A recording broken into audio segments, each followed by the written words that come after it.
갈라디아서 1장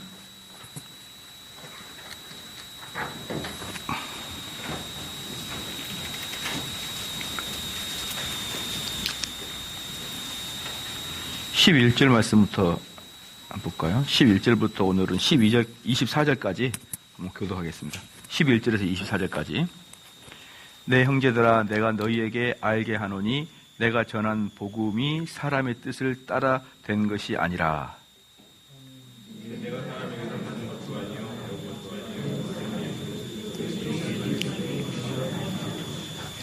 내가 이전에 유대교에 있을 때에 행한 일을 너희가 들었거니와 하나님의 교회를 심히 핍박하여 잔해하고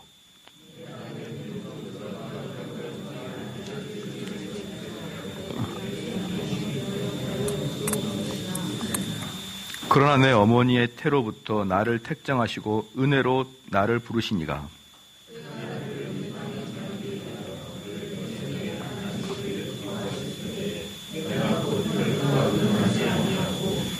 또 나보다 먼저 사도된 자들을 만나려고 예루살렘으로 가지 아니하고 오직 아라비아로 갔다가 다시 다메섹으로 돌아갔노라.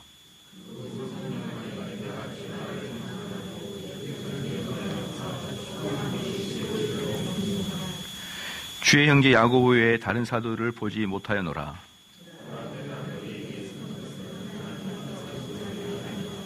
그 후에 내가 수리아와 길리기아 지방에 이르렀으나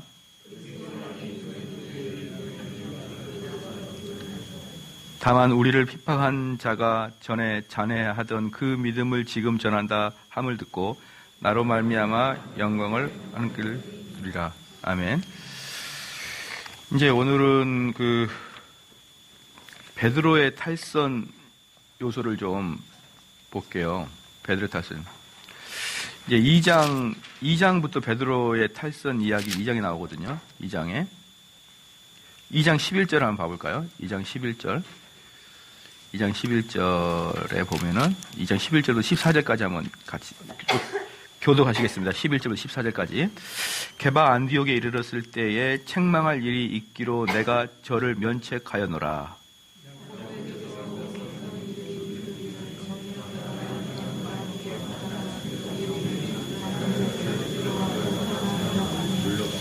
남은 유대인들도 저와 같이 외식함으로 바나바도 저희의 외식에 유혹되었느니라. 그러나 나는 저희가 복음의 진리를 따라 바로 행치 아니함을 보고 모든 자 앞에서 게바에게 이르되 내가 유대인들로서 이방인을 쫓고 유대인답게 살지 아니하면서 어찌하여 억지로 이방인을 유대인답게 살게 하려느냐 하였노라. 이제 여기서 베드로의 탈선을 이제 보면요. 이제 그 2장 11절부터 이제 그 무대가 2장은 계속 예루살렘 이야기가 나오거든요. 예루살렘 이야기가 나오다가 11절부터 이제 그 배경이 예루살렘에서 안디옥으로 이렇게 옮겨졌어요. 안디옥으로. 그리고 원래 이제 초대교회의 핵심은 예루살렘 교회였잖아요. 근데 예루살렘 교회였는데 그 초대교회의 선교센터가 점점 무게중심이 안디옥 교회로 옮겨가요. 안디옥 교회로 옮겨가게 되면서 사실 초대교회는 예루살렘은 변방이 돼요. 나중에 변방이 되고 오히려 안디옥 교회가 복음의 센터가 된다. 복음의 센터가 된다. 그래서 이 안디옥 교회가 이방인의 복음을 전하는 시작점이 안디옥 교회예요. 복음 전도가 시작되는 곳, 이방인에게 복음 전도가 시작되는 그 시작점이 안디옥 교회다. 그런데 바로 이 안디옥 교회에서, 즉 초대교회에서 아주 가장 중심적인 안디옥 교회에서 베드로가 잘못된 일을 해서 바울이 그를 책망한 사건이다. 첫 번째 요소는 충돌이었습니다. 여기에서 눈여겨볼 곳은 유대인들은 베드로를 최고의 사도여 바울은 이류 사도 정도로 보고 있었기 때문에, 그래서 바울은 자기가 베드로에게 한 것을 밝히고 있는 것이에요. 바울은 베드로를 강하게 책망하였는데 그 이유는 그가 저주받을 일에 섰었기 때문이죠. 그러니까 지금 바울이 베드로를 책망했다는 것을 알리는 이유가 뭐라고요? 나는 이류 사도가 아니고 바울과 베드로는 똑같거나 심지어 베드로보다 내가 나을 수도 있다라는 것을 보여주는 것이죠. 왜냐하면 당시는 베드로가 최고의 사도였으니까요. 지금도 뭐 그렇지만. 그래서 베드로와 바울은 둘 다 그리스도인이며 사도며 성령의 인도함을 받은 사람들이며, 심지어 사도행전은 크게 두 부분을 나누는데 전반부는 베드로의 사역이요 후반부는 바울의 사역인 것을 알 수 있는 것입니다. 사도행전을 누가 썼죠? 누가가 썼잖아요. 누가.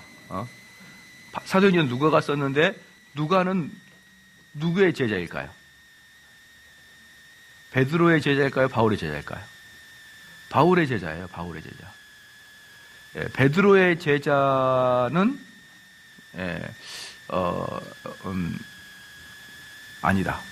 베드로의 제자는 마가가 베드로의 제자인 것 같다라고 이렇게 추정이 되고요. 마가. 그래서 마가복음서는 주로 베드로적 시각으로 쓰여졌고, 그 다음에 누가복음서와 사도행전은 바울의 시각으로 쓰여졌어요. 그래서 사도행전도 전반부는 베드로를 보지만 중반 이후부터는 계속 이제 바울을 보여주잖아요. 바울을 보여주기 위한 베드로의 앞에 등장이에요. 누가복음서, 아니 사도행전은. 그렇기 때문에 이제 그런 좀 여러분 차이를 좀 보고 들어가야 되죠. 그래서 이제 그렇기 때문에 이런 것만 봐도 이 성경에 쓰여져 있는 구조나 성경을 쓴 그 분량이나 또 그 제자들의 활동, 누가나 마가 이렇게 또 사도행전을 걸 볼 때 사실은 바울이 더 크게 쓰임을 받았지 않느냐라는 게 보여주는 것이죠. 그래서 베드로의 실수는 베드로의 성급한 생각으로 복음에 역행하는 일을 한 것입니다. 그러니까 같은 성령이 있어도, 같은 사도라 그럴지라도 의견이 다를 수가 있어요. 의견이 다를 수가 있고, 심지어 성령의 내주하심이 있는 사도조차도 오류를 범할 수가 있단 말이에요. 오류를 범할 수가 있다. 자, 그 다음에 둘째 요소 원인입니다. 12절.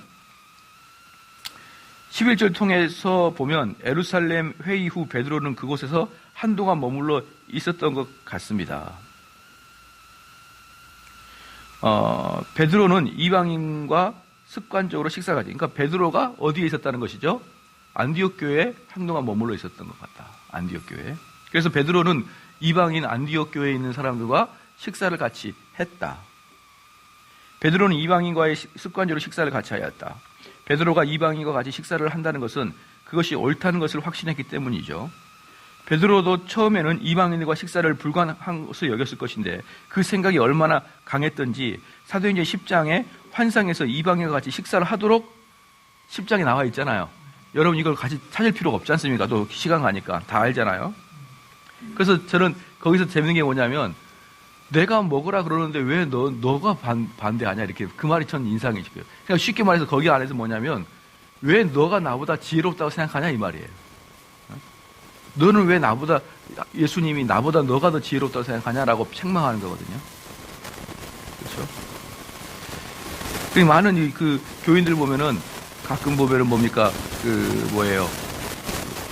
예정론이나 또는 제한 속죄 이야기하게 되면은 사람들은 나는 그 동의가 안 된다는 거. 나는 그게 도저히 내가 납득이 안 된다는 거. 그런 사람에게 제가 항상 하고 싶은 말이 네가 누구간데 성경보다 지혜롭다고 네 스스로를 여기느냐라고 말하면 이제 나가더라고요. 그러다 보면 안 다녀 이러면서 목사님이 꽉 막겠다 나가는데 너무나 교만해요 사람들이. 아무것도 모르면서 성경에 정말 솔직히 말해서 성경 겉표만 읽고 할 것 아니잖아요. 거의 대부분 평신도들은 할 것 아니잖아요. 그런데 어때요? 칼빈은, 루터는, 그런 지빙글리는 어떻습니까? 성경을 깊이 들어가잖아요. 그런데 그런 사람들 향해서 너나 나나 이렇게 봐요. 너나 나나. 야, 칼빈도 인간이잖아. 칼빈을 믿어. 이런 아주 교만한 말을 하죠. 그럼 너는 저번에 어떤 분과 대화를 하면서 자기는 전혀 그런 분들을 교리 같은 걸 좋아하지 않는다고 자기는 성경만 있으면 된다는 거예요. 목사님이. 그래서 자기가 쫙 구약부터 신약까지 구속사적으로 성경을 다 해석을 하고 이제 그 안에서 얼마나 하나님의 큰 은혜를 받았는지 모른다고 저한테 이제 그러더라고요. 그래서 제가 그랬지 그게 맞은지 틀린지 누구한테 검증받았습니까? 그러니까 커피 마시다가 쏟을 뻔했죠. 부부 이런 게 있어. 당신도 결국 성경 해석이 당신이라는 인간을 통해서 성경 해석을 하고 있잖아요. 맞잖아요. 정대훈이라는 사람의 행위를 통해서 성경이 해석되잖아요. 맞죠? 근데 자기를 어때요?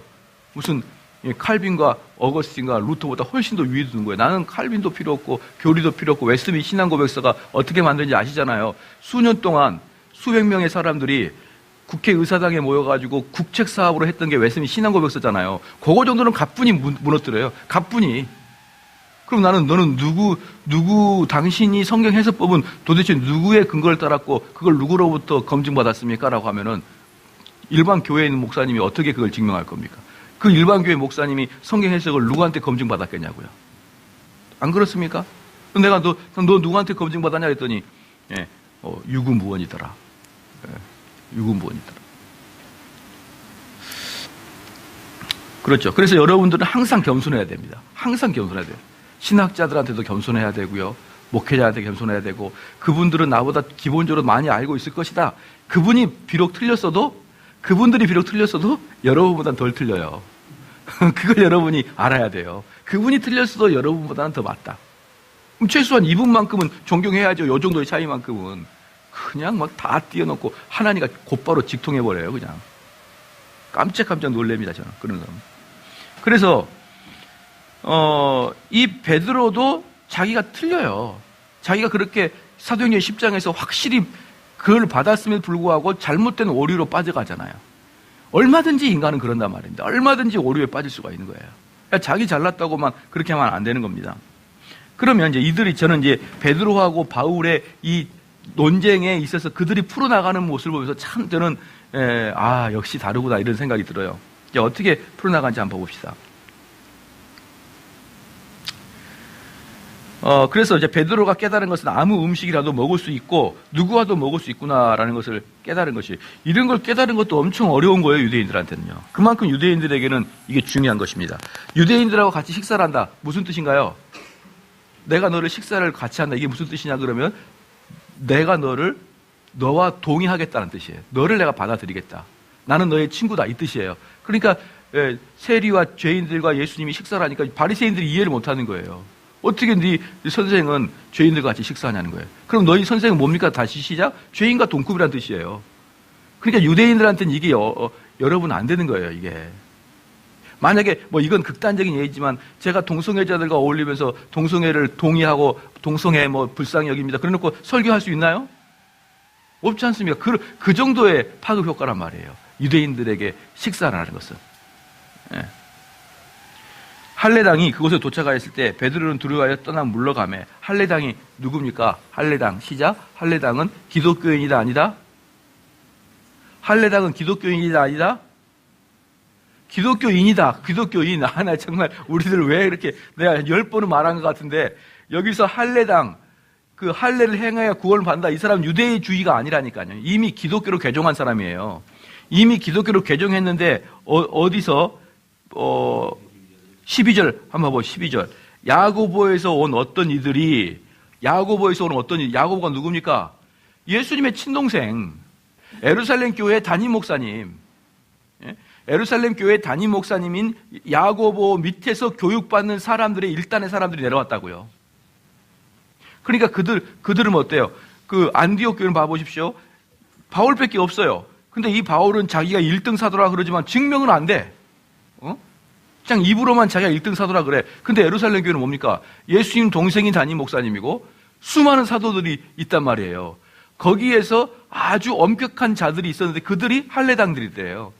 할례당이란 말이에요. 그러니까 그들이 안디옥 교회에 내려오는 것은 바울도 다들 떨 만큼, 심지어 베드로도 떨 만큼 권세가 당당한 사람이었단 말이에요. 예루살렘 교회에서 권세가 당당한 사람들이었단 말이에요.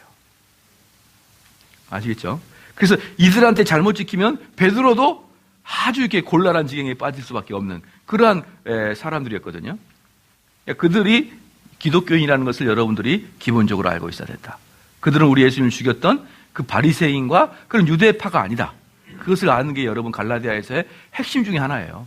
많은 경우 이것을 그냥 유대주의로 봐요. 예수님을 죽였던 유대주의로 봅니다. 그러니까 답이 안 나오는 것이죠. 그러니까 교회 안에 율법주의가 있다는 걸 모르는 거죠. 그렇죠?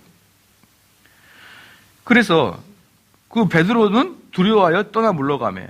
그 베드로는 근본적으로 기본적으로 가만히 보면 좀 소심한 성격인 것 같아요. 자꾸 두려워해요. 자꾸. 그러니까 여러분들도 우물쭈물하는 사람들도 뭐 너무 그래서 열등감 가질 필요 없어요. 베드로도 뭐 상당히 우물쭈물한 사람이잖아요. 우물쭈물한 사람. 제가 개혁주의권 내 목사님 중에서 상당히 우유부단하다는 성격을 들어요. 우유부단하다. 저는 약간 저랑 신학이 틀려도 정대원 목사님 저랑 좀 친하게 지내요. 그러면 그래 지내요. 그러거든요. 그게 어디까지 나오냐면 때로는 교회에서 강의도 해요. 강의도 해요. 그런데 개혁주의 목사님들은 그런 분들과 어떻게 같이 교류하냐, 탁 잘라야 된다고 하는 사람이 상당히 많아요. 근데 나는 그렇게 못해요. 저는 그냥 성품 자체가 우유부단해요. 성품 자체가. 우리 아들이 우유부단해. 그래서 우유부단한 사람들은요, 큰일 하기 어려워요. 큰일 하기 어렵습니다. 단호한 면이 있어야 되는데 그게 없어요. 그래서 저한테 책 사러 오면은 거의 70%는 저 사줘요. 책 이렇게 한질 있잖아요. 이런 거. 와갖고 목사님 어쩌고 한참 1시간 동안 이야기하다가 제가 온 것을 이걸 좀 그러면. 아유, 그래서 저는 여러분만 아세요. 이 교회에 딱 들어오면은 저기 제일 처음에 박경희 전사님 계시잖아요. 그분이 다 잘라버려요. 저를 못 만나게. 제가 그걸 부탁했어요. 박경희 전사님한테. 아무도 못 오게 해달라고. 왜 오면은 저는 사야 돼요. 들어오면은. 그냥 한 번은 로비에서 시끄러워서 큰 소리 나요. 아니, 구두가 있는데 뭐 없다 그러세요. 일단은 좀 약간 뭔가 팔로 온 사람 같거나 뭔가를 온 사람은 일단은 전사님이 좀 다 막아주십시오라고. 그래야 제가 살아요. 안 그러면 저는 거의 다 삽니다. 거의 다. 한 번은 40권 전지를 샀다가 나중에 집에 와보 내가 집에 너무 이걸 어떻게 가봐야 되나. 우리 아내가 아르헨티나에 있어서 마침 다행이긴 한데 이러면서 이걸 어떻게 감당해. 40권짜리 전집 주석을. 근데 마침맞게 그게 우리 아버님한테 있더라고. 그러니까 전화해가지고 제가 살라 그랬는데요. 그게 아버님께 있어가지고 반품해야겠습니다. 그래가지고 반품했어요. 40권짜리. 그것도 사요. 1시간이면 저 삽니다. 1시간만 이야기하면. 그래서 제가 보면서 나는 참 큰일 하기 힘들다. 나는 큰일 하기 힘들다. 그래서 우유부단하지만 베드로도 그래요. 베드로도. 그런 성격으로도 하나님의 일을 합니다. 그래서 저는 배우려고 하는 게 상대편을 기분을 상하지 않고 거절하는 법을 좀 배워야겠다. 그게 상당히 좋은 담임 목사에게도 필요한 능력 중에 하나다라고 생각을 하죠. 거절할 때는 원수가 돼서 거절해요. 저는 거절하면 원수가 되는 거예요. 저한테는. 희한해요. 제가 왜 그걸 잘 못하는지 모르겠어요. 아주 관계를 유지하면서도 아주 지혜롭게 거절하는 법을 좀 배워야 되는데 그게 잘 안 돼요. 사실. 자, 그 다음에 보겠습니다. 베드로는 할례당이 그곳에 도착하였을 때 베드로는 두려워하여 떠나 물러가매 그리고 유대주의자들과 합류하였다. 베드로는 아주 천천히 자신을 이방인들로부터 떠났다. 베드로는 오래전에 베드로로 돌아간 것이다. 베드로는 환상을 보고 고넬료를 만나 이방인과 유대인이 같이 식사할 수 있고 중간에 쌓인 담은 그리스도의 십자가로 무너뜨렸다는 것을 알았던 베드로였다. 그래서 사도행전 15장에서 우리가 저희와 동일하게 주 예수의 은혜로 구원받은 줄을 믿노라라고 했던 것이거든요. 그러니까 이방인들에게도 하나님의 성령이 역사가 일어난다는 것을 베드로가 이야기한 거예요. 야고보도 그렇게 이야기했고 그렇게 이야기했던 사람이란 말이죠. 주 예수의 은혜로 구원받은 줄을 믿노라 하니라 했던 것을 보면서 이 사건은 놀라운 일이다. 그러면 이 사건이 왜 그렇게 중요한 것인가? 이는 베드로의 행위로 나는 할례를 행하여야 구원받는다고 하는 자들에게 동조한다는 무언의 암신 거예요. 그럼 베드로가 무엇을 결정적으로 잘못한 것이다? 나는 예루살렘 교회에서 내려온 할례당 애들이 맞다는 것을 암암리에 동의한 것이란 말이에요. 암암리에. 그래서 그러니까 바울은 그 교리에 흠집만 가게 되면 어때요? 불일 듯 일어나서 싸워요. 불일 듯. 그러니까 베드로의 그 모습 자체가 나중에 어떻게 될까요? 야, 베드로도 결국은 우리 유대주의자들한테 왔다. 그러면 결국은 누구 혼자만 주장하고 있는 거야? 바울 혼자잖아. 심지어 바나바조차도 갔잖아. 그러니까 바울은 이럴 때는 어떻게 할까? 더욱더 열불을 내는 거예요. 더욱더. 그럼 여러분들은 어떻게 할까요? 만약에 제가 여기서 열불을 내면 어떻게 할까요? 우리 교인들은 목사님 왜 목회자가 그렇게 분노를 하고 그럽니까? 또 이렇게 착한 이 병에 걸린 놈들이 있어요. 그래서 그 목사님이 그러니까 뭐라 그러냐면요. 논쟁할 때도 화내지 말고 하십시오. 어떻게 논쟁을 화 안 내고 해요? 논쟁, 쟁자가 무슨 쟁자입니까?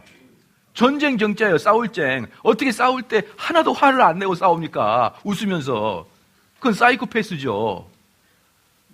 논쟁할 땐 당연히 감정이 들어가는 거예요. 근데 감정이 들어가면 진다며 또. 근데 너무 감정을 가지고 되면 여러분 팩트에서 져요. 팩트에서 지면 논쟁이 끝나는 거죠. 그렇기 때문에 감정을 절제하는 것이지만 어떻게 설교를 하다가 감정을 안 부릴 수가 있나요? 설교는 전인격적인 작업인데. 계속 보겠습니다. 그러면 이 사건이 왜 중요한가? 이는 베드로의 행위가 나는 할례를 행하여 구원을 받는다고 하는 자들에게 동조하는 것을 원하는데 암시한다. 베드로는 이방인과 어울려 식사하는 도중에 예루살렘 교회 지도자 야고보가 보낸 유대주의자들이 왔다는 소문을 들었다. 그러니까 우리로 보면은 예루살렘 교회 야고보 밑에 있는 한 당회원들 정도 돼 보여요. 느낌이. 소문을 들었다. 베드로는 무엇을 두려워했을까? 아마 혹평을 받을 것에 대한 두려움이었을 거다. 즉 자신의 위신을 잃고 싶지 않았던 것이죠. 혹평인 거예요.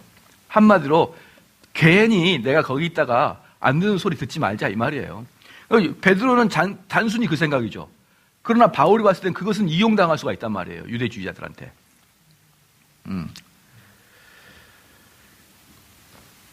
그 다음에 베드로는 유대주의자들의 손에 놀아났고 바울은 이에 즉각 분노를 했고 셋째 요소 결과입니다. 13절 한번 봅시다. 시작.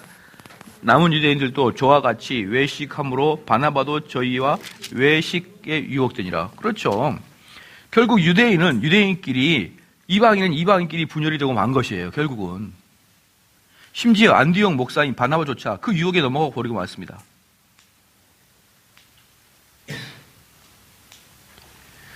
자, 아름다운 안디옥 교회가 순식간에 어떻게 됩니까? 둘로 나눠지는 거예요. 그러니까 둘로 나누는 것은 간단합니다. 둘로 나눠지는 것은. 아직 저희 교회에서는 이렇게 파당이 형성되지 않았지만 제 마음속에는 항상 언젠가는 파당이 만들어질 것이라는 두려움은 있어요. 왜? 인간은 죄인이니까. 그 인간은 자기들이 마음이 맞는 사람끼리 모이려는 경향이 있으니까. 자기들이 마음이 맞는 사람끼리 있으면 나이가 점점 더 들면서는 더 완고해져요. 상대편하고 대화가 안 됩니다. 그러면 여기서는 분명히 뭐가 발생해요? 오해가 발생해요. 그래서 파당은 너무나 쉽게 만들어집니다. 이 아름다운 안디옥 교회도 어때요? 한순간에 유대파와 이방인파가 나눠지잖아요. 그렇죠? 여러분 안디옥 한번 가봐야죠. 안디옥 우리 3년 후에 갈게요. 그 터키가 안디옥이 터키에 있어요. 그때 다 여기 성지순례 따라오셔야 돼요. 우리 김소영 집사님 어머니 또 모시고 오시기 바랍니다. 예. 터키 안디옥에 놔두고 와버려야지 그냥.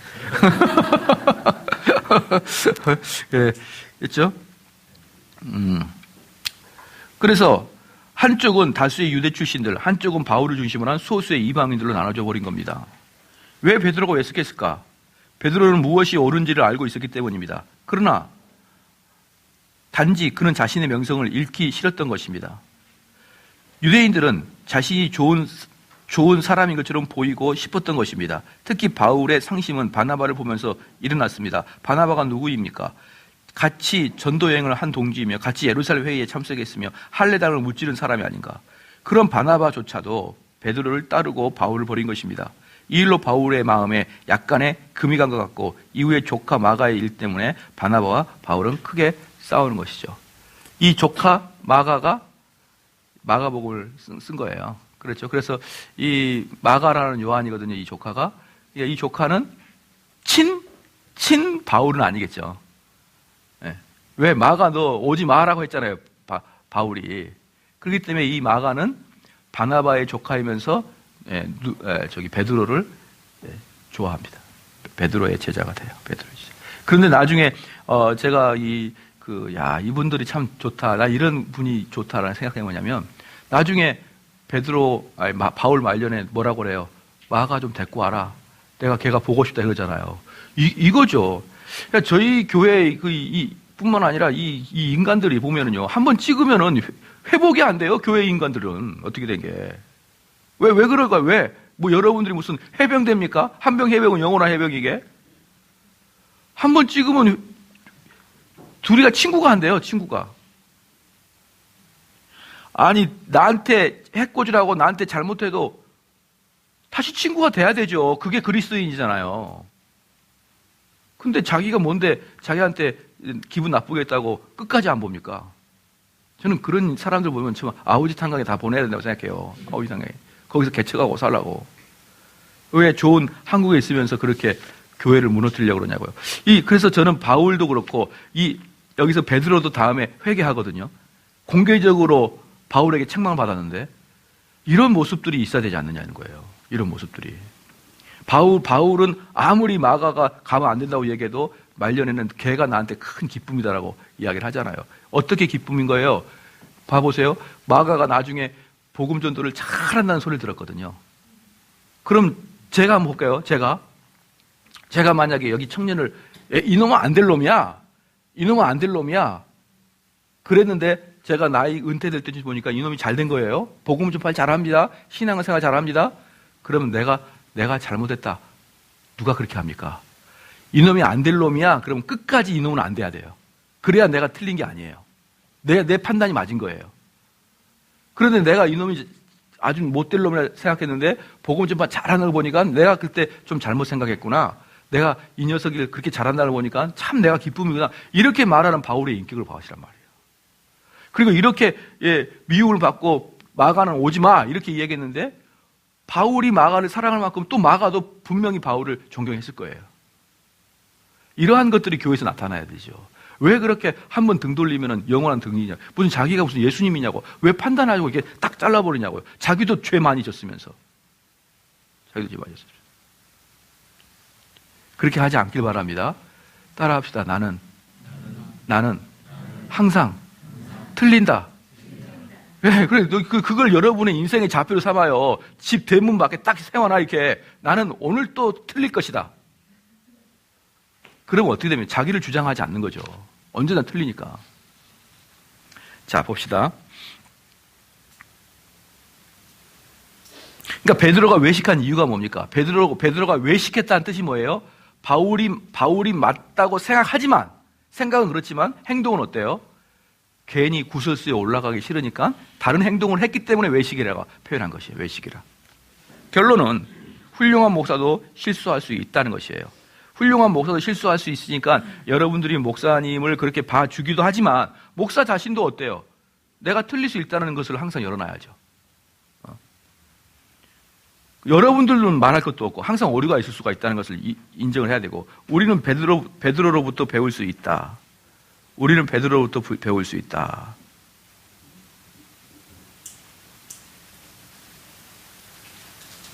자, 한번 씁시다. 베드로의 죄는 교리의 오류에 있는 게 아니었다. 베드로의 죄는 교리의 오류가 있는 것이 아니었다.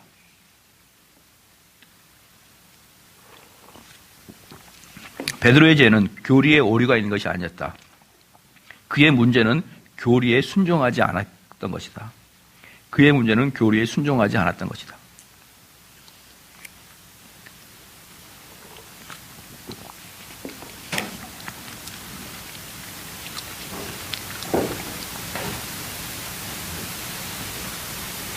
그 다음에 세 번째입니다. 평화를 지키는 것보다 진리를 지키는 것이 우선이다. 이것이 대단히 중요한 것은 현대의 그 철학은 진리를 지키는 것보다는 평화 우선이에요. 평화 우선. 현대의 흐름은 평화, 화합, 일치, 교회의 일치 이런 거 많이 들어봤잖아요. 저는 교회의 일치 별로 좋아하지 않아요. 무슨 일치입니까? 일치는 도대체 신학이 안 맞는데 무슨 일치를 할까요? 보면은 그냥 싸움만 하는데. 교회의 일치는 무엇의 일치입니까? 교리의 일치예요. 교리의 일치. 진리의 일치란 말이에요. 진리가 일치가 되면은 처음 본 사람도 친구가 되는데 진리가 일치가 안 되면요. 평생 봐도 원수가 됩니다. 그렇기 때문에 교리가 다른 사람하고는 같이 가면 안 되는 거예요. 그렇기 때문에 평화를 지키는 것보다는 진리를 지키는 것이 우선이다. 저는 교회의 연합됨, 교회의 연합사역 이런 것을 많이 들어봐도 교회의 진리 일치 운동 이런 건 못 들어봤어요. 그런데 아니다. 그러니까 여기서 쉽게 말하면 바울은 베드로가 그렇게 하는 걸 보고 아유 그래 네가 얼마나 가슴이 쫄렸으면 그랬겠냐 이러고 넉넉하게 지나갈 수도 있잖아요. 그러면 베드로와 바울은 사이가 더 좋아질 것이고 그죠? 그런데 바울 입장에서 그건 진리의 문제이기 때문에 평화를 추구하지 않았습니다. 여기서 크게 싸운 거거든요. 아주 심각하게 그냥 면박을 줘버린 거예요. 아주 심각하게. 어느 정도냐 그러면은 담임 목사님이 설교하고 갔다가 내려와가지고 당에서 크게 싸운 다음에 바울이 뭐라고 했냐면 담임 목사님 다시 다음 주 가가지고 전 설교 잘못했다고 다시 반성 설교하십시오 라고 할 정도의 대단한 아주 모멸감을 느끼는 것이었죠. 바울 베드로에게는. 그래서 평화를 지키는 것보다는 진리를 지키는 것이 우선이다. 하나 씁시다. 바울은 베드로의 반응에 신경 쓰지 않았다. 왜냐하면 진리가 거짓과 타협하는 순간이었기 때문이다. 바울은 베드로의 반응에 신경 쓰지 않았다. 왜냐하면 진리가 거짓과 타협하는 순간이었기 때문이다.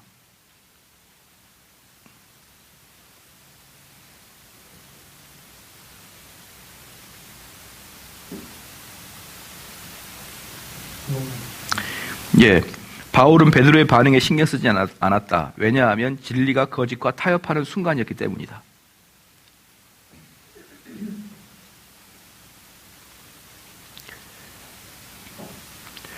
자, 네 번째입니다. 우리는 복음을 반대하는 자들을 드러내야 된다. 우리는 복음을 반대하는 자들을 드러내야 된다. 한번 써봅시다. 교리와 실천을 부정한다면 정면으로 맞서야 된다. 교리와 실천을 부정하면 정면으로 맞서야 된다.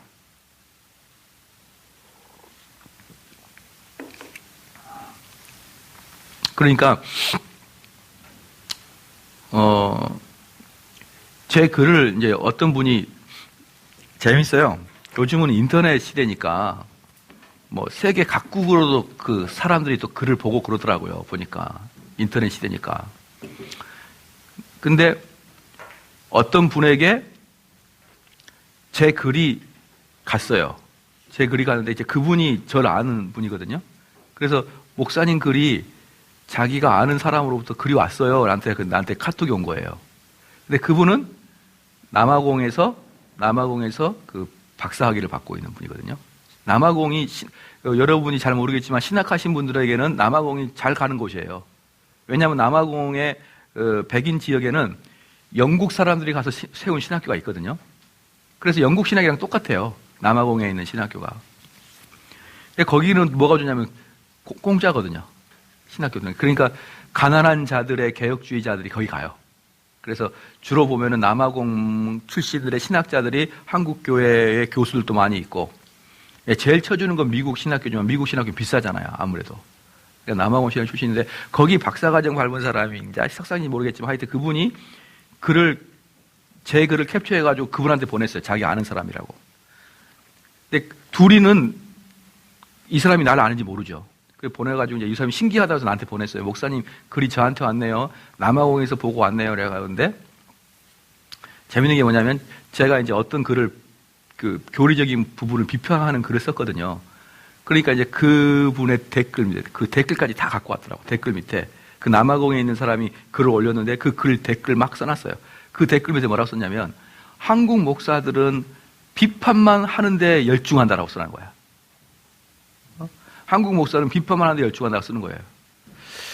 그래서 제가 그냥 글 하나 쭉 쓰려다가 온 저자가 그런 데 끼어들고 그러면 아니 좀 이상하잖아요. 그래서 내가 참고 있었는데 성경은 비진리와의 싸움의 연속이에요. 성경은 처음부터 끝까지 싸움이라고요. 싸움. 전쟁.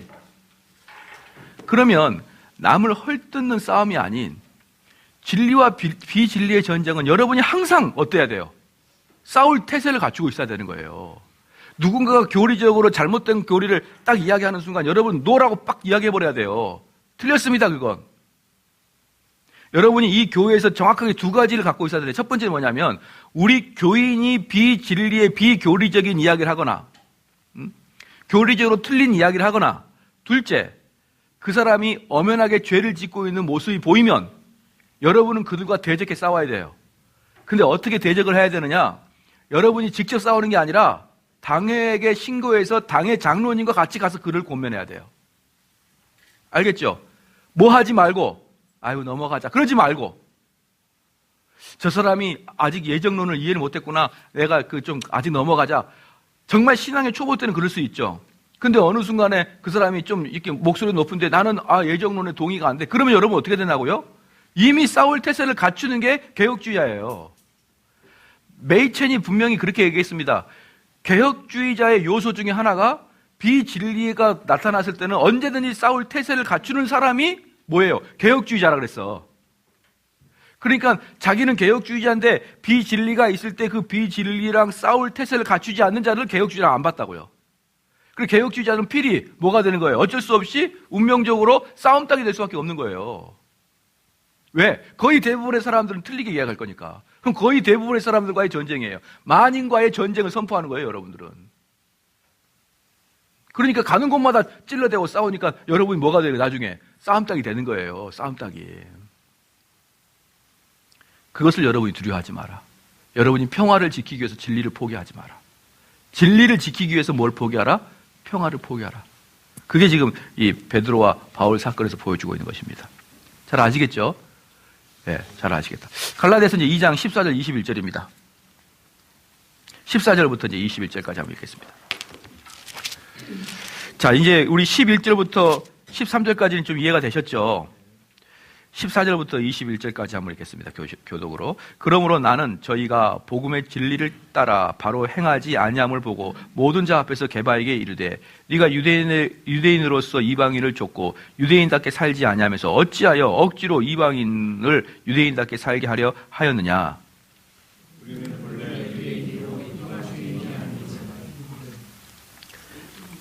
이 사람이 의롭게 되는 것은 율법의 행위에서 난 것이 아니요 오직 예수 그리스도를 믿음으로 말미암는 줄을 아는 고로 우리도 그리스도 예수를 믿나니 이는 우리가 율법의 행해서 아니고 그리스도를 믿음으로써 의롭다 함을 얻으려 함이라. 율법의 행위로서는 의롭다 함을 얻을 육체가 없느니라.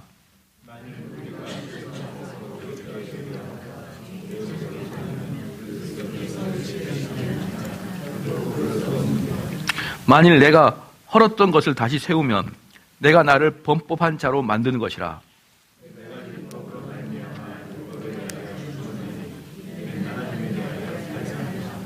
내가 그리스도와 함께 십자가에 못 박혔나니 그런즉 이제는 내가 산 것이 아니요 오직 내 안에 그리스도께서 사신 것이라.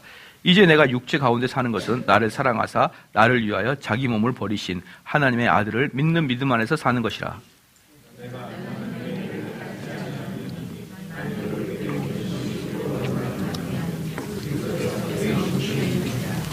자, 2장 14절부터 21절까지는 오직 믿음으로 받는 구원입니다. 모든 사람들의 양심은 스스로에게 유죄를 선고할 것입니다. 그래서 자신감이나 긍정적인 생각으로 그 생각을 떨쳐버리고 싶을 것입니다. 그래서 여러분 자신감이나 긍정적인 생각은요 사뭇 뭡니까? 반그리스도적인 상황이 많아요. 반그리스도. 왜 긍정적인 생각을 가질까요? 스스로의 양심에 대해서 면책을 주기 위해서 그러는 거예요. 스스로만 양심에 대해서. 그러니까 한때 한국교회 거의 30년 이상을 긍정적인 힘이 복음인 것처럼. 그래서 저는 가끔 웃긴 게 있어요. 사람들이 제가 뭔가를 이제 그렇기 때문에 뭔가를 비평하면은 사람들이 왜 당신은 부정적이냐라고 얘기를 하거든요. 그러면은 제 글에 반박을 하는 게 아니라 부정적인 것을 보니까 너는 비그리스도냐 이렇게 찍어요. 무슨 말인지 알겠죠? 그러니까 이미 제가 이제 많은 사람하고 논쟁하면서 이렇게 얻게 된 그 이미지 중에 하나는 한국 교회는 부정적인 생각을 가지면 걔는 이미 뭐예요? 반복음적인 사람이라고 생각하는 거예요. 그래서 이미 한국 교회는 복음은 긍정적인 사고랑 딱 연결이 되어 있다고 봐요. 저는 상당히 재밌는 상황인데 여러분 아무도 안 놀랬는데. 자신감이나 긍정적인 생각으로 그 생각을 떨쳐버리고 싶을 것이다. 어떤 이들은 종교 생활로, 어떤 이들은 술이나 마약으로, 어떤 이들은 게임이나 취미로 해결하기를 원할 것입니다. 좀 더 문학적인 사람들은 자신들의 정신 분석을 통하여 고통의 원인을 찾아 현재의 고통을 떠나려고 할 것입니다. 갈라디아서의 핵심입니다. 갈라디아서의 핵심은 2장 16절에서 20절인데 16절에서 20절까지가 갈라디아에서 핵심이라고 말할 수가 있습니다. 한번 써봅시다. 사람은 하나님 앞에서 의롭다함을 얻고, 사람은 하나님 앞에서 의롭다함을 얻고, 문자 그대로 하나님께서는 인간 안에 거주하시며, 사람은 하나님 앞에서 의롭다함을 얻고, 문자 그대로 하나님께서는 인간 안에 거주하시며 그의 삶을 통해 살아가신다. 사람은 하나님 앞에 의롭다함을 얻고, 문자 그대로 하나님께서는 인간 안에 거주하시며 그의 삶을 통해 살아가신다. 바로 이것이 갈라디아서의 핵심이에요. 그리고 쉽게 말하면 갈라디아서의 핵심이면서 바울의 핵심이며 뿐만 아니라 신약 전체의 핵심입니다. 뭐가요? 사람은 하나님 앞에서 의롭다함을 얻고, 문자 그대로 하나님께서는 인간 안에 거주하신다. 성령에 내주하신다. 이게 신약의 핵심이란 말이죠. 그러니까 우리 기독교의 핵심이 뭡니까? 성령의 내주하심이지 윤리적 도덕적으로 착하게 살아라 이렇게 말한 게 기독교가 아니에요. 바울의 반응입니다. 바울의 반응은 바울의 교리로 불려집니다. 그러니까 여기서 재밌는 게 뭐냐면 이 이신칭의의 교리가 나오게 된 배경이 뭡니까? 지금 이 갈라디아서 2장 15절부터 나오게 된 배경이 뭐예요? 베드로의 반역이잖아요. 그러니까 이게 하나님의 섭리가 참 대단해요. 하나님은 악을 통해서 선을 만들어내요. 베드로의 반역을 통해서 이신칭의를 분명하게 갈라디아서 2장 16절부터 이 부분이 이신칭의를 여기만큼 선명하게 보여준 게 없어요. 이건 뭐 때문에 그랬다? 베드로의 그런 배반 때문에 그랬다. 또 하나 있죠. 여러분, 도르트 신조 5대 교황은, 5대 신조는 뭐부터 나왔죠? 알미니우스 5대 학론부터 나오잖아요. 그러니까 항상 이렇게 악한 것을 통하여 하나님은 선한 걸 만들어내요. 그렇죠. 여러분, 사도신경을 매주마다 외우잖아요. 사도신경은 무엇을 대항해서 만들어진 거죠? 사도신경은 뭔 삼위일체야. 삼위일체 그렇게 하지 마시고 억울하니까. 삼위일체가 아니고 뭐였죠? 사도신경은 무엇을 대항해서 만들어졌죠? 제가 설교했는데 무슨 주의? 영지주의 때문에 만들어졌잖아요. 영지주의 때문에. 여기 잘 기억이 나시나요? 이제 영지주의를 대항해서 사도신경이 만들어진 거예요. 초대교회 때는 영지주의가 판을 쳤기 때문에 교회 안에 영지주의를 구별해내기 위해서 네가 이걸 믿느냐라고 말하는 거예요. 네가 이걸 믿느냐? 그러니까 나는 믿습니다. 이렇게 얘기하는 거예요. 다시 한번 봐봐요. 사도신경 한번 봐봅시다. 그러니까 사도신경을 하게 되면 이것은 뭐냐면 그 당시에 세례받는 사람들이 이것을 고백해야 되는 거예요. 그래서 전능하사 천지를 만드신 하나님 아버지 내가 믿사오며 이렇게 얘기하거든요. 전능하사 천지를 만드신 하나님 아버지를 내가 믿사오며. 왜 전능하사를 썼느냐? 하나님은, 영지주의는, 유대교 하나님은 전능하지 않다는 거예요. 왜?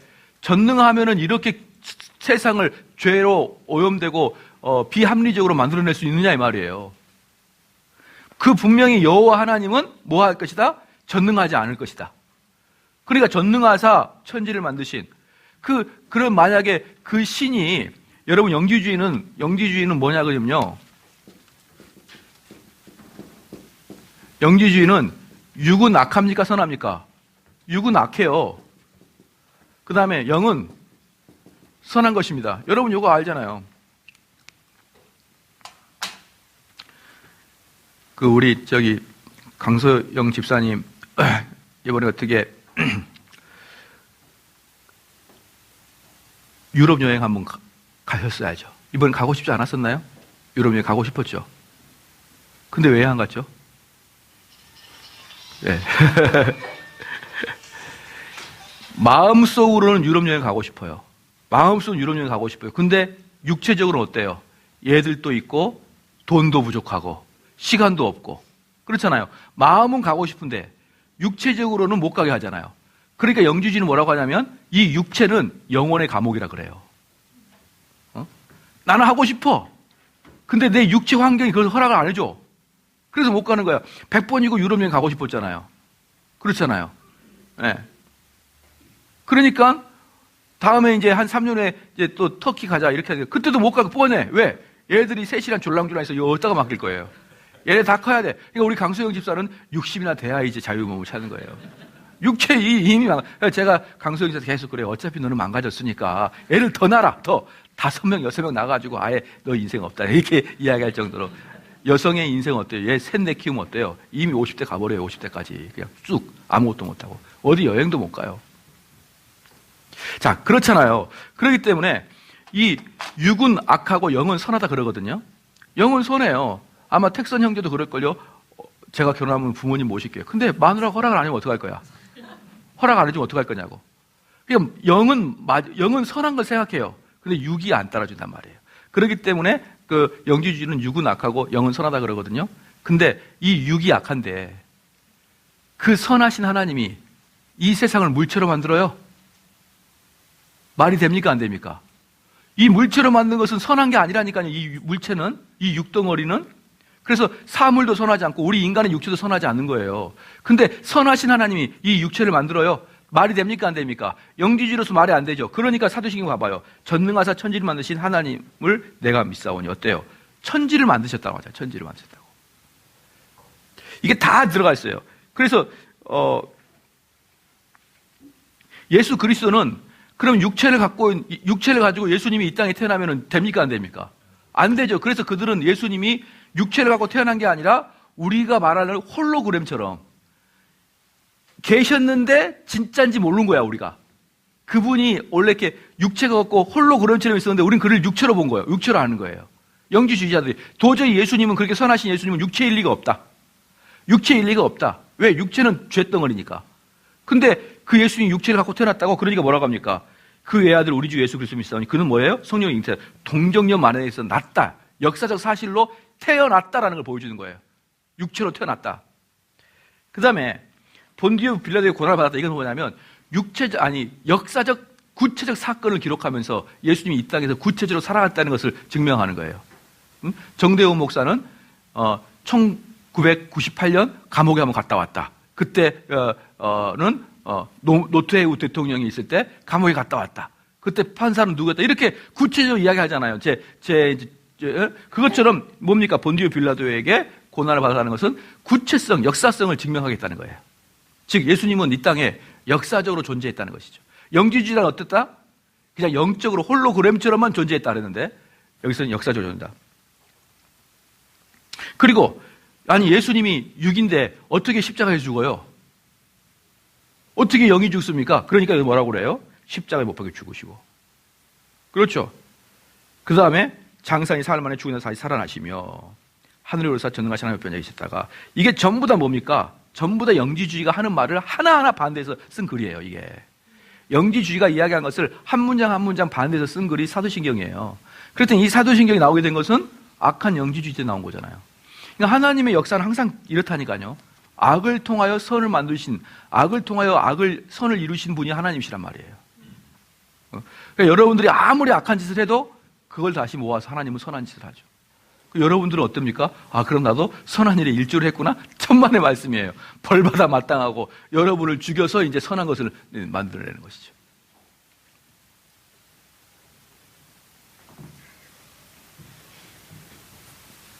그렇죠. 항상 그렇죠. 항상. 이번에 문재인 대통령 만든 최고 1등 공신이 누구죠? 박근혜잖아요. 이게 항상 똑같은 거예요.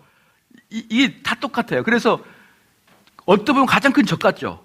박근혜 대통령과 문재인 대통령이 가장 큰 적 같잖아요. 그런데 박근혜 대통령이 잘했으면은 문재인 대통령이 지금 대통령이 안 되는 거죠. 그러니까 이게 역사의 아이러니거든요. 그러면 문재인 대통령이 박근혜 대통령 나의 은인이다 이렇게 하나요? 아니잖아요. 그게 아니지 않습니까? 항상 이렇게 되는 거예요. 아시겠죠? 그렇기 때문에 여러분들이 악을 행할지라도 여러분의 악을 통해서 무엇을 한다? 선을 뿜어내지만 여러분은 악을 행한 것 그대로 뭐예요? 벌을 받게 되는 거예요.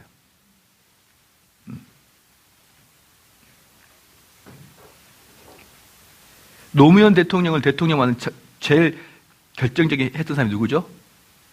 노무현 대통령을 결정적으로 대통령 만든 사람? 투표 전날 그만둔 정몽준이가 있죠. 정몽준이었죠. 그 사람이 노무현 대통령과 연대하다가 마지막 나 안 할 거야 그랬더니 사람들이 다 그냥 노무현한테 가가지고 찍어. 우리는 왜 감정적이니까 다 찍어버려가지고 그냥 된 거예요. 그때도 아마 이해찬인가 했죠. 붙었죠. 이해창이가 항상 앞서갔었거든요.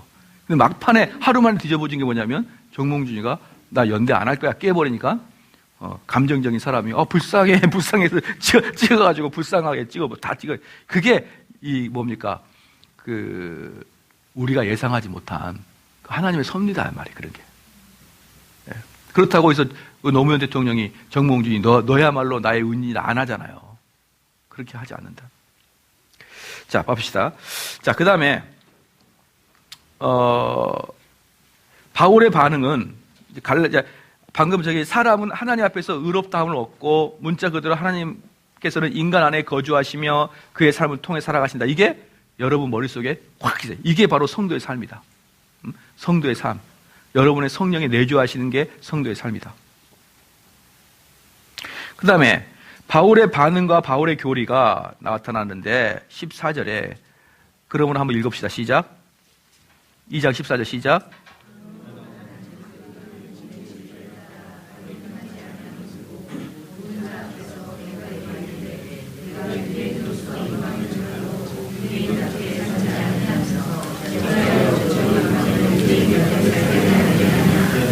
자, 그러니까 이 구절에서는 뭐냐 그러면요.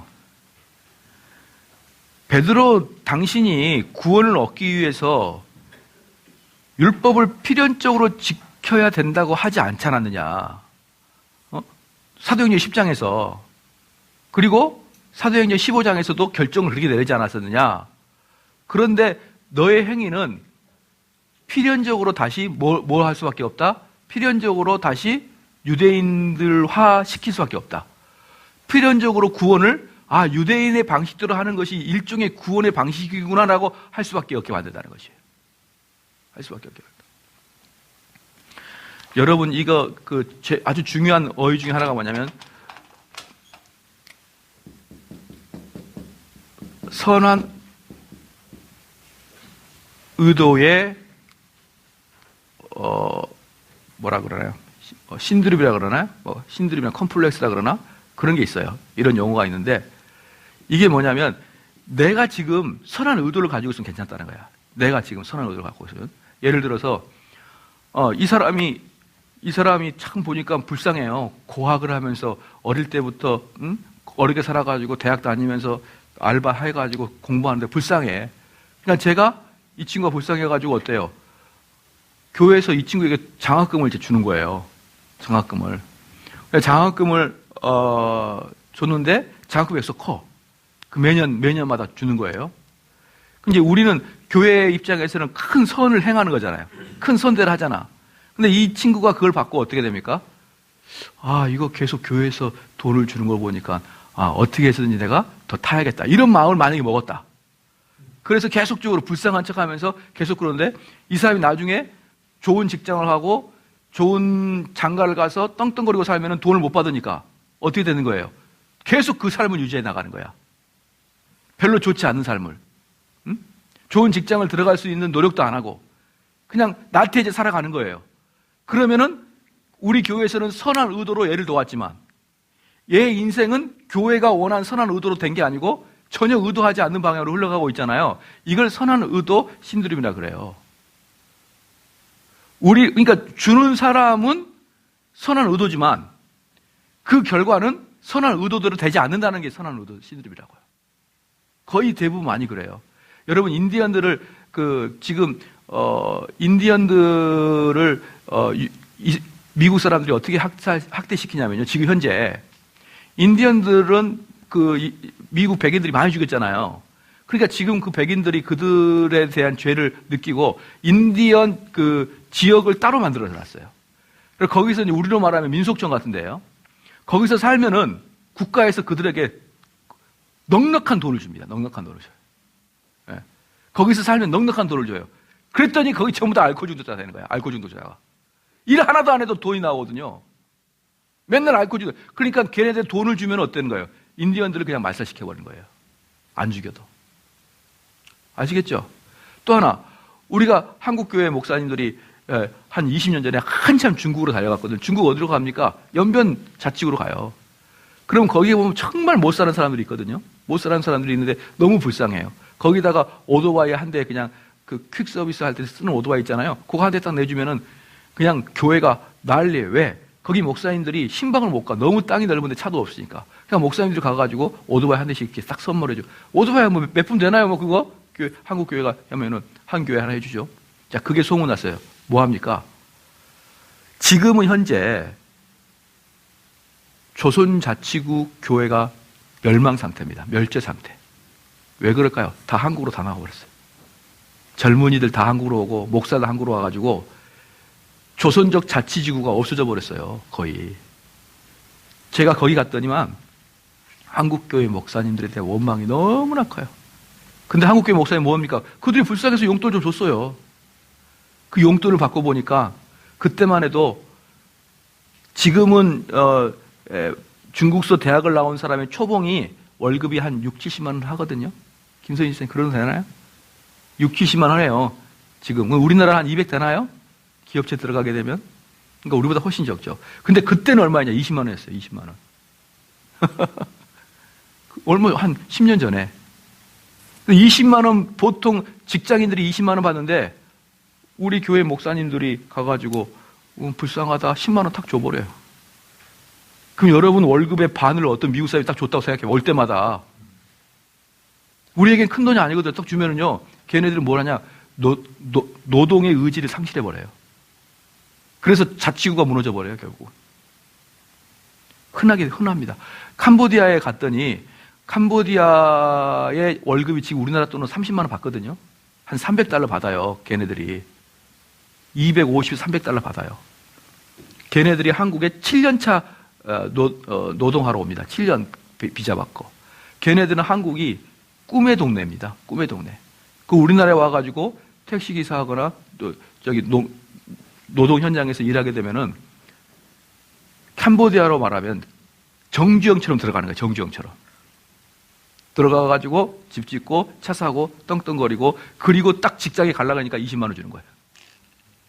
그 일합니까 못합니까? 거의 다 백수가 돼버렸어요. 한국서 일하고 온 사람들은 캄보디아 거의 백수예요. 일을 못해요. 똑같은 일 하는데 한국서는 300 벌었는데 20만 원 벌거든요. 거기서. 일 안 하고 말아요. 그냥. 그러니까 이게 바로 뭐라고요? 선한 의도의 신두름이에요. 그래서 선한 의도를 가지시면 된다고 생각하지만 더 지혜로운 사람은 어때요? 이 선한 의도의 결과가 어떻게 날 것인가를 봐야 될 거 아니에요. 봐야 될 거 아닙니까? 그게 지금 바울이 본 거예요. 베드로 네가 지금 하고 있는 행동이 큰 의미가 없다고 느껴지지만 바울의 입장에 봤을 때 이것은 끝에 가면은 네 의도가 어떻든지 몰라도 엄청나게 왜곡될 것이다. 바울은 그걸 본 거예요. 이게 바로 목자들이 할 일이에요. 여러분들 목자들을 뭐라고 합니까? 파수꾼이라고 그러죠. 파수꾼은 높이 올라가서 먼 데를 쳐다봐야 되잖아요. 그러니까 지금 이 한마디, 이 한 단어가 무엇을 나중에 산출할 것인가를 보는 것이 파수꾼이에요. 근데 베드로는 그걸 못 봤다. 그냥 그래서 자기의 위신만 생각해서 잠깐 빠졌다. 근데 바울은 그걸 딱 잡았다. 알겠죠? 여러분들도 이 말 한마디 한마디, 사고 하나하나가 어떤 결과를 일으킬 것인가를 고민을 하는 사람이 필요합니다. 여러분. 예. 자, 그래서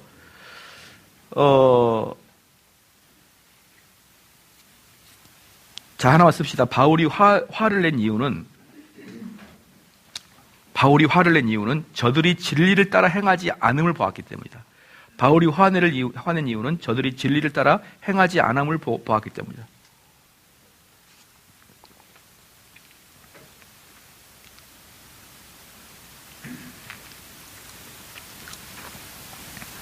그러니까 베드로한테 대놓고 위선자라고 해버린 거예요. 바울은. 위선자. 왜? 알고 있으면서 안 왔잖아요. 알고 있으면. 그러니까 여러분들은 무지한 자입니까? 위선자입니까? 여러분들. 위선자잖아요. 많이 아는데 행동이 안 되잖아요. 그러니까 위선자한 거예요. 무지한 자라기보다는. 위선자. 그러니까 저희 교회에서 열심히 배우면 위선자가 된다. 안 배우면 무지한 자가 되는데 와서 괜히 배우면 위선자가 된다. 바울에게 책망하더라. 여러분들이 그 교리가 삶에 드러나야 된다. 바울의 공개적인 선포입니다. 바울은 베드로를 모든 자 앞에서 질책하였습니다. 자, 공식이 있죠? 사적인 죄는 어떻게 해결한다? 개인적으로 회개한다. 이런 식으로 교회 전체가 베드로의 행동에 모범을 보였을 때, 베드로가 이런 행동으로 모범을 보였을 때, 이게 잘못되었을 때는 교회 전체에다가 사과를 해야 됩니다. 교회 전체적으로. 공개적인 죄는 공개적으로 회개해야 된다. 그래서 어거스틴은 그럽니다. 공개적으로 잘못한 것을 비밀리에 책망하는 것은 옳지 않다는 것이죠. 이 일을 더 이상 키우지 맙시다. 우리끼리 해결합시다. 이건 아니라는 것이죠. 그러니까 이 목회자가 봤을 때, 저희가 봤을 때 요건 공개적인 일이다라고 판단되는 게 아무것도 아닌 것 같지만 요건 공개적인 일로 판단돼야 될 문제가 있는 거예요. 교리적인 문제 같은 경우는. 그러니까 그런 것들을 그냥 덮고 넘어가자. 그렇게 하기가 얼마나 쉬워요. 그건 아니다. 그렇죠? 그러면 여러분 송사를 할 때 방식이 있습니다. 송사를 할 때 방식. 그게 어디 나와 있나요? 디모데전서 5장에 나와요. 디모데전서 5장 한번 봐볼까요? 여러분들이 이 송사의 방식을 지키면 됩니다.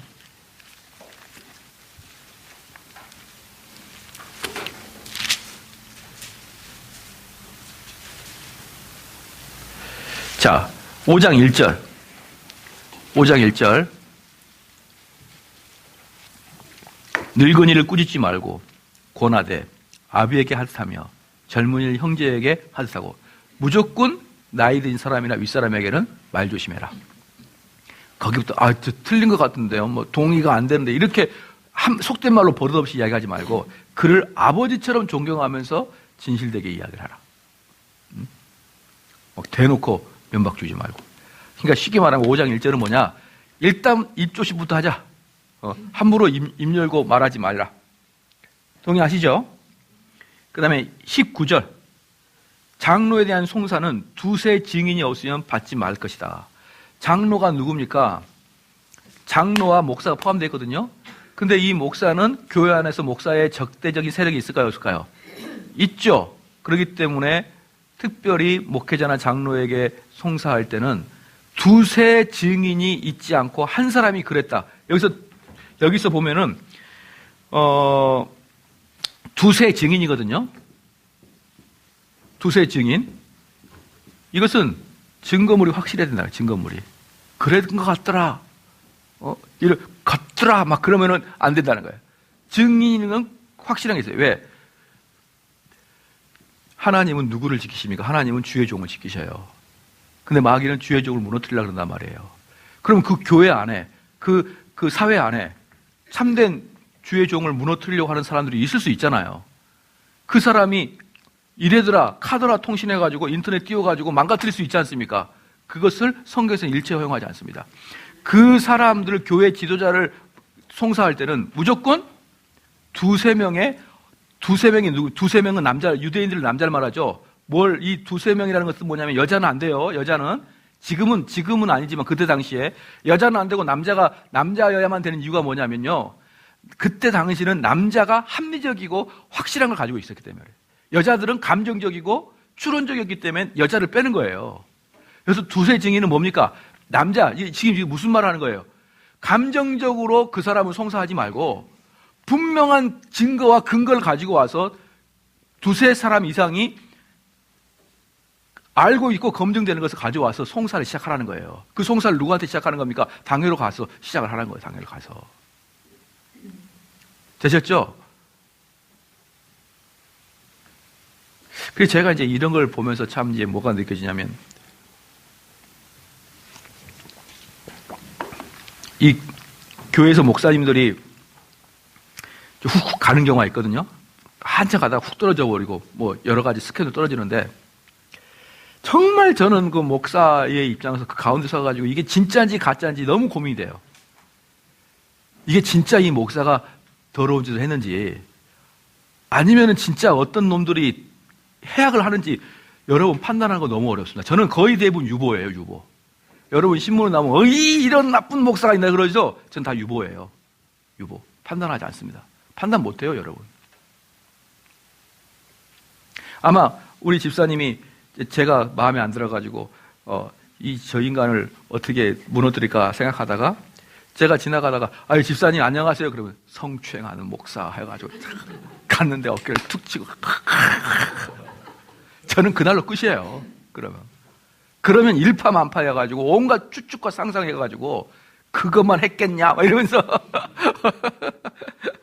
피해자를 위하고 그러다 보면은 그냥 한 명의 목사 나가는 건 시간 문제입니다. 그래서 저는 모든 그 스캔들에 있어서는 항상 유보의 마음을 가져요. 유보요. 그리고 여러분들이 그런 사건이 있으면은 양쪽 다 이야기를 들어봐야 돼요. 양쪽 다. 근데 우리는 어때요? 우리나라 정서는 피해자의 이야기만 듣죠. 가해자로 지목된 사람 이야기는 거의 안 들어요. 이게 얼마나 무섭습니까? 그걸 우리 주님은 인터넷이 나올 줄 알고 뭐라고요? 두세 증인이 없으면 아예 인터넷 댓글도 달지 말라고. 가장 저는 상당히 무섭습니다. 제가 여러분 사랑의 교회 그 사건에 보면은 인도 밑으로 땅을 깊이 판 거 아시죠? 사랑의 교회 가장 큰 문제가 뭐냐면, 지금 문제가 뭐냐면, 여기가 이렇게 사랑의 교회 땅이거든요? 근데 여기가 도로야, 도로면 여기가 보도블록이 있을 거 아니에요? 요 보도블록 밑으로 요만큼 들어간 거예요. 보도블록 밑으로. 그러니까 저희가 한 요 정도는 보도블록 밑에예요. 근데 이제 보도블록이 있는데, 보도블록이 뭐냐면, 공영 보도블록이 있고, 우리 교회가 건설을 할 때 국가에다가 헌납하는 땅이 있어요. 그게 좀 앞에 요만큼 나와 있다고. 요거까지는 우리 교회가 보상하는, 우리 교회가 해줬던 보도블록이기 때문에 우리는 요거 밑에까지 들어가 있어요. 근데 사랑의 교회는 여기까지 들어간 거예요. 그래서 겉은 보도블록인데 속 밑으로는 엄청나게 큰 땅을 얻은 거예요. 제가 근데 이 건축을 해보고, 그 다음에 원흥동 땅에서도, 원흥동 땅에도 그린벨트거든요. 그래서 그린벨트는 그린벨트의 용도에 맞게 사용해야 되는데, 우리가 그때 1년 동안 예배를 드렸거든요.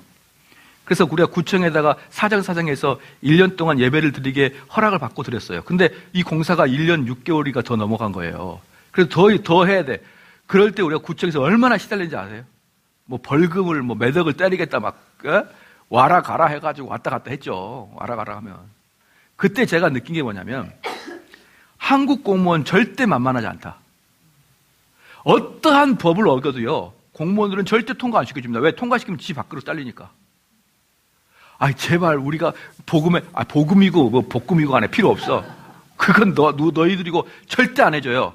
저는 사랑의 교회가 보도블록 밑으로 들어갔다는 것은, 이것은 이미 구청에서 이렇게 허락해 준 건 이유가 있을 것이다. 여러분 여기에 법관이 있고 누가 있고 그렇다고 안 들어준다니까요. 오히려 우리 공무원들이 어떤 꼬장이냐 그러면, 위에서 지시 내리면 더 안 해줘요. 여러분 뚝섬에 원래 현대자동차가 뚝섬에다가 100 몇십 층짜리 건물 지으려고 했거든요. 그게 안 되고 한전을 샀어요. 근데 뚝섬에 못 짓는 이유가 뭔지 아십니까? 서울시 7급 공무원 한 명이 허락을 안 해줬거든요. 그 높이를 허락을 안 해줬어요. 아무리 시장이 찔러도 7급 안 해. 끝. 여러분, 우리나라 공무원 정말 대단합니다. 옛날하고 틀려요. 그래서 저는 여기까지 허락해 준 이유는 합법적이었을 것이다. 그럼 그만 이야기해야 되죠. 이미 서울시에서 합법적으로 허가된 것을 이미 팠지 않습니까? 건물 다 지었잖아요. 근데 지금 뭐라고 이야기합니까? 다시 원상복구시키라는 거예요. 그럼 교회 망하라는 거예요, 교회. 이거 원상복구만 한 몇 조 들걸요? 참나, 이걸 허락해 준 게 서울시에서 허락해 준 거잖아요. 국토부에서 허락해 줬고. 그러니까 이런 여러분들이 한쪽의 시각만 듣고 흥분하지 마라. 항상 같이 들어봐라. 제가 공사를 해본 결과 공무원들 절대로 만만치 않다. 7급 공무원 한 명이, 서울시 7급 공무원 한 명이 대그룹 현대를 딱 막아버렸는데, 그러면 서울시 7급 현대자동차에서 얼마나 많이 로비를 했을까요? 시장을 통해서도, 국장을 통해서도 막 로비하면은, 로비하면 할수록 더 굳건한 마음이 생기는 거예요. 이건 분명히 불의가 있는 것이야. 이러면서. 여러분, 그걸 잘 알아야 돼요. 그걸 잘 알아야 돼요. 꼭 같이 들어봐야 된다. 그래서, 증인이 있느냐라고 할 때, 디모데전서 5장 20절. 같이 한번 읽겠습니다. 시작. 범죄한 자들을 모든 사람 앞에 꾸짖어 나머지 사람으로 두려워하게 하라. 그러면은 이제 그런 장로가 구체적으로 죄가 드러나면 어때요? 그 장로의 죄는 모든 사람 앞에서 꾸짖어야 된다. 그러니까 장로의 죄는 아무나 그 사람을 걸지도 못하고, 근데 그게 확실한 팩트가 맞다. 그럼 장로는 공개적으로 사과해야 된다. 장로가 그 죄를 졌는데 그냥 알았어요. 그냥 덮읍시다. 사랑 덮읍시다. 그렇게 안 한다. 장로의 죄는 소송하기도 어렵지만, 이 소송은 교회에서 하는 거라 그랬죠. 하기도 어렵지만, 그게 결정이 나면은 모든 앞에서 왜 객관적이게 됩니다. 왜 그럴까요? 장로의 일은 모든 사람에게 영향을 미치니까. 그렇죠. 여러분 그걸 아셔야 된다. 그래서 우리는 이 말씀을 근거로 해서요. 이 말씀을 근거로 해서 여러분들이 목회자나 장로님들의 스캔들이 일어날 때는 무조건 중립적인 위치를 지키십시오. 혹시 모르잖아요. 신천지일지 모르잖아.